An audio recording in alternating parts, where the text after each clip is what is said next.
জুলাই গণঅভ্যুত্থানের 1 বছর পূর্ণ হয় বর্ষপূর্তি অনুষ্ঠানের আয়োজন করে লন্ডনের বাংলাদেশ হাই কমিশন।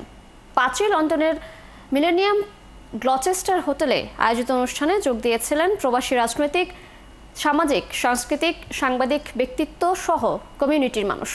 ছাত্র জনতার জুলাই আগস্টের আন্দোলনে শহীদদের প্রতি গভীর শ্রদ্ধা জানিয়ে বক্তারা বলেন, রক্তের বিনিময়ে অর্জিত নতুন বাংলাদেশ বিনির্মাণে জুলাইকে হাতছাড়া করা যাবে না।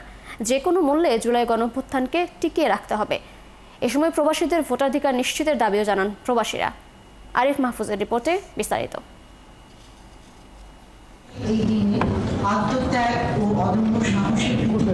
জুলাই গণঅভ্যুত্থানের 1 বছর পূর্ণ হওয়ায় বর্ষপূর্তি অনুষ্ঠানের আয়োজন করেছে লন্ডনস্থ বাংলাদেশ হাই কমিশন। দিনটিকে স্মরণীয় করে রাখতে উপস্থিত হয়েছিলেন প্রবাসী রাজনৈতিক, সামাজিক, সাংস্কৃতিক ও সাংবাদিক সহ কমিউনিটির মানুষ। জাতীয় সঙ্গীতের মধ্য দিয়ে উপস্থিত অতিথিদের স্বাগত জানিয়ে পর্দায় প্রদর্শন করা হয় 2024 সালের জুলাই আগস্ট মাসে ছাত্র জনতার আন্দোলনে স্বৈরাচার হাসিনা সরকারের বিভীষিকাময় হত্যাযজ্ঞের চিত্র। এ সময় জুলাই গণঅভ্যুত্থানের স্মৃতিচারণ সহ নতুন বাংলাদেশ বিনির্মাণে করণীয় নিয়ে আলোচনা করেন বক্তারা। আন্দোলনে সকল শহীদদের প্রতি গভীর শ্রদ্ধা জানিয়ে বক্তারা বলেন, ছাত্র জনতার রক্তের বিনিময়ে নতুন বাংলাদেশে দেশে বিদেশে যারা আছেন সবাই যেন এগিয়ে এসে মানবিক মর্যাদা ও বৈষম্যহীন গণতান্ত্রিক বাংলাদেশ করতে সাহায্য করে।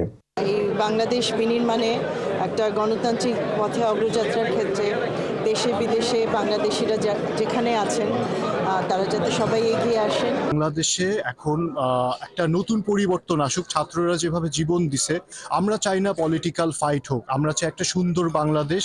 নতুন বাংলাদেশ গড়তে যে কোনো কিছুর বিনিময়ে যেন রক্তে ভেজা জুলাইকে ধরে রাখা হয়, এমন প্রত্যাশা জানিয়ে প্রবাসীরা বলেন, আজকে আমরা এখানে আসতে পেরেছি, ভালো লাগছে, এবং জুলাইকে ধরে রাখতে হবে। যে কোনো কিছুর বিনিময়ে ওইটাকে ছেড়ে দেওয়া যাবে না। জুলাই বিপ্লব সার্থক হোক এবং ডেমোক্রেসি বাংলাদেশে ফিরে আসুক, এটা আগামীতে আমরা বিশ্বাস করি। জুলাই আগস্টের অভ্যুত্থানের মাধ্যমে পাওয়া এই নতুন বাংলাদেশের কাছে প্রবাসীদের প্রত্যাশা, এই নতুন বাংলাদেশ হবে সাম্যের, ভালোবাসার, একতার। আরিফ মাহফুজ, 71, লন্ডন।